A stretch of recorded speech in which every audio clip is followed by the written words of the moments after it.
Uber Eats has been taking advantage of restaurants, and now at least one restaurant is fighting back.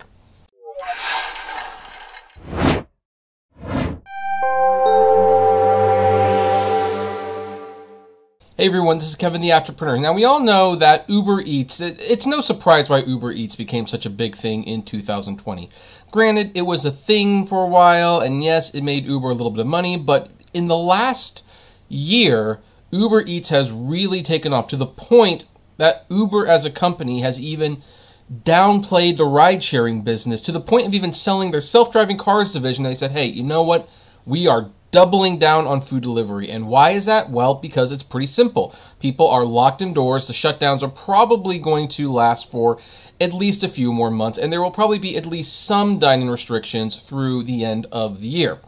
It's not the way I personally like it, of course, but hey, that's the result of us not taking this pandemic seriously and not wearing our GD masks. And also, you know, not going to Christmas parties and things like that. Anyway, my personal opinion aside, makes perfect sense that Uber would be going in this direction. However, as we have explained before, Uber Eats, Postmates, DoorDash, Grubhub, all of them really, when they partner with restaurants, they charge exorbitant, service fees. Service fees that can get up to 30 to 40% of the order, which for many restaurants, that's their profit. It's actually led to many columnists actually wondering if the food delivery service survives, will there be any restaurants for it to take advantage of? Because Uber is exploitive. They absolutely are. They exploit drivers and rideshare. Even if you're one of the very, very few people who make a lot of money doing Uber, guess what? You're not making as much as you should be making. And, well, then on the Uber Eats, they get to bone two people, the drivers and the restaurants. Well, at least one Montreal area restaurant is seeking a class action lawsuit to recoup abusive delivery fees. Here's what the article has to say.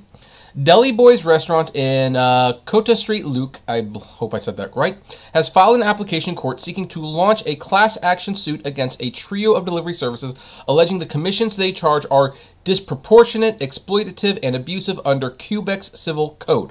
The case is targeting food delivery companies that operate smartphone applications, including Uber Eats, DoorDash, and Skip the Dishes. The restaurant says the commissions, by the way, Skip the Dishes is clearly a regional thing. The restaurant says that the commissions these companies demand are in excess of 15%, which the applicant says are abusive during a pandemic because restaurants are limited to takeout as indoor dining is banned. Oh, of course they are, and obviously these companies were going to take advantage of it. I mean, even when a few places like San Francisco, for example, put a cap on the commission that these delivery services could actually take from the restaurants, it came too little, too late. The damage had already been done. And really, San Francisco has been like a rarity. Most cities, states, countries have not actually put any limitations on the commission fees they can charge. And here's what they're doing. This is what actually Uber, one of the things that they did during the pandemic, because, you know, they will pick up food from restaurants that are partnered with them and food that from restaurants that are not partnered with them. Now, if they are partnered with them, guess what? It can be part of the Uber Eats pass. People can buy from these places. They don't have to pay a delivery fee if they have this pass. And, you know, it's overall cheaper. But they price gouge the restaurants 30 to 40% of the ticket sale, which eats completely into their profits. Okay, so what if they pick up food that is not partnered with them? Well, under that circumstance, the restaurant would get all the money. They would not be gouged that commission fee. However, Uber would pass the commission fee on to the customer, and the customer who pays the $10 a month for the Uber Eats pass for free delivery and stuff, they're not going to want to pay an additional $8 to $12 to have food delivered. So they will move their business into something else. I mean, yeah, Metro Pizza in Las Vegas might be amazing, but they're not partnered with Uber Eats, and it's going to cost me an additional $10 plus the tip and the service fee to actually get this delivered. As a result, well, I guess Little Caesars is good enough for me because I don't have to pay all that. And it is completely predatory, and yeah, the fact that the government has shut these places down, it has in a way given these food delivery services a little bit of their own monopoly, if you will, and they have taken advantage of it. Now, continuing this article, the Quebec Superior Court filing, which needs to be authorized by a judge, seeks damages equal to the money paid to these companies and commissions charged above 15% of customers' orders since January 8th. It is also requesting a judge bar the defendants from charging a commission above 15% of the total customer order. That would be pretty hard to enforce. If people are willing to pay it, people are willing to pay it. And quote, there can be no doubt that by maintaining these same high commissions during the pandemic and curfew period, when food delivery orders skyrocketed, that UberEATS commissions are abusive and that it acted contrary to the requirements of good faith, the filing reads. The Deli Boys say between December 27th, 2020 and January 4th, 2021, it paid UberEATS $737 in commissions for $67, totaling about $2,550. And if you do the math, that's not good.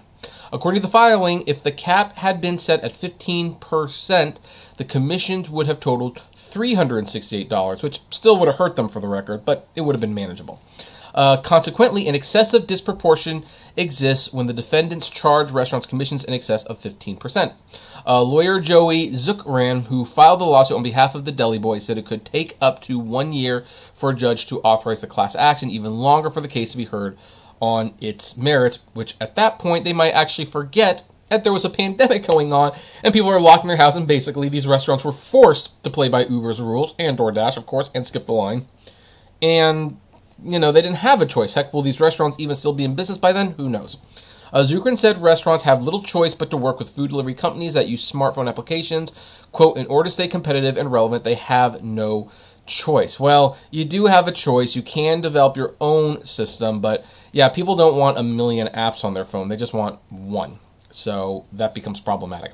Places such as New York, California, British Columbia, and Ontario, however, have capped delivery commissions at 15% of customers' orders. So I guess more than one place did that. So restaurants in Montreal have been saying, why do I have to pay double what a similar restaurant in Toronto has to pay, Zuckran said.